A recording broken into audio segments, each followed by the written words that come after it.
ध्रुव, आजकल ना जो भी कोई फैशन ब्रांड या कुछ करने का सोचता है वो ये सोचता है कि यार मैं एक और टी शर्ट निकाल लेता हूँ, बट टी शर्ट मार्केट बहुत ज्यादा कॉम्पिटिटिव है, हर दिन नए ब्रांड्स आ रहे हैं। बट क्या कोई और भी चीज है जिससे एक ब्रांड लॉन्च हो सकता है जिसमें मे बी वो अपने आप को डिफरेंशिएट भी कर पाए, कॉस्ट भी उतनी ना लगे? बिल्कुल, I think T shirt brand बहुत ज़्यादा है। I think from day one हम बहुत कॉग्निसेंट थे कि हमें टी शर्ट ब्रांड नहीं बनना, हमें फैशन ब्रांड बनना है, हमें स्ट्रीट वेयर ब्रांड बनना है और वो स्ट्रीट वेयर का लाइफस्टाइल ओवरऑल कैप्चर करना है।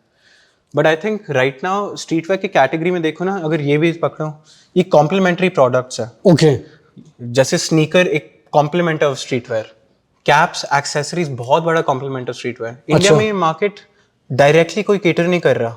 हाँ, मतलब ऐसे कैप वाले ब्रांड्स होंगे नहीं, या होंगे तो एक दो ही होंगे। बिल्कुल, तो जैसे ऐसे मार्केट अपॉर्चुनिटीज ढूंढनी है जो अनकेटर्ड टू है, वो एज अ बिजनेस हमें प्रॉब्लम सॉल्व करनी है। हाँ, कस्टमर की डिमांड है कैप्स और inside caps accessories, caps, accessories, and also as a business to start with, barrier to entry is not difficult economically. अच्छा, है ना? बेसिक कैप स्टार्ट करने हैं, चलो ये थोड़े डिजाइन कैप्स हो गए जिसमें काम ज्यादा है। ओके, बट सिंपल कैप्स में लोगोज लगे हैं, हाँ हाँ, यू नो, उसमें बहुत वैल्यू। अगर ये भी देखो ना एज अ पीस, ओके, ये हमारे लिए थोड़ा चीपर एक्सेसिबल पीस है बिकॉज इसमें काम कम है। करेक्ट। बट ये बेसिक चीज हो जाती है कि मैं इस कम्युनिटी का पार्ट हूँ, हाँ, मैं ऑलमोस्ट गॉड्स को रिप्रेजेंट कर रहा हूँ। एंड आई थिंक इसमें इनिशियल इन्वेस्टमेंट आपने बोला 20-30 हजार है, इसमें और भी कम होती है, तो और भी कम होगी इसमें आई थिंक 10-15 हजार में हो जाता है। बिल्कुल, एंड आई एम अज्यूमिंग इसमें मार्जिन्स भी ज्यादा होते होंगे।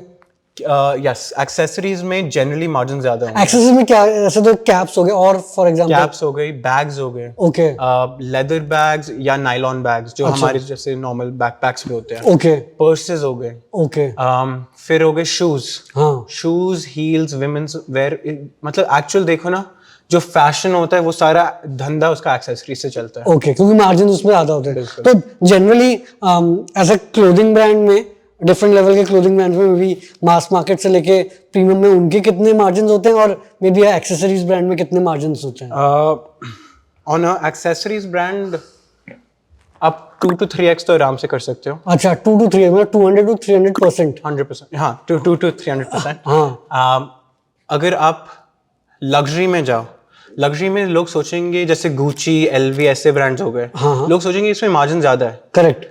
नाउ इनमें ये ऐसे ब्रांड बिजनेस है जो ऊपर नीचे जाते हैं बहुत। ओके, अपने पीक पे बहुत मार्जिन होते हैं क्योंकि स्केल इतना रीच हो जाती है उनकी कि उनके ओवरहेड्स बिल्कुल श्रिंक हो जाते हैं। तो मैन्युफैक्चरिंग कॉस्ट एंड मार्केटिंग वो सारे बहुत, मतलब वो उनकी marketing on a low year 5 से 6% होगी, but at peak would be only 2%। अच्छा, है ना, ऑफ देयर टोटल स्पेंड। अच्छा, तो वो मतलब वो अब्जॉर्ब हो जाता है, बट वो बिजनेस बहुत अप एंड डाउन चलता है। ओके, अगर प्रीमियम ब्रांड देखो, प्रीमियम ब्रांड्स काफी कंसिस्टेंट चलते हैं। हाँ हाँ, उनका लाइफ स्पैन, उनका शेल्फ स्पैन काफी लॉन्ग होता है। अच्छा, तो उसमें I would say consistently 50 to 70% is possible. ये आप मिड लग्जरी वाले segment, mid luxury segment. Okay. Top वाले तो वो भी ऐसे 2x 3x मार्जिन रखते होंगे। उनकी गुड ईयर्स में 2-3x चलते हैं, फिर उनके वापस बहुत गिरते हैं। अच्छा, वो प्राइस भी उनको गिराने पड़ते हैं। बिल्कुल, ओके, क्योंकि उसमें लोग थक जाते हैं एक ही चीज देखते हाँ हाँ हाँ, एंड उसकी मार्केट भी लिमिटेड है, तो इतनी रीच हो गई तो फिर उनको कुछ अलग करना पड़ेगा। एंड जो ये जो मास मार्केट ब्रांड्स है, चाहे वो आपका बेवकूफ सोल्ड स्टोर हो या आपका मे बी H&M टाइप्स हो, इनमें कितना मार्जिन अप्रॉक्स रहता होगा जो मास मार्केट में ऑपरेट करती है, या ज़ूडियो है?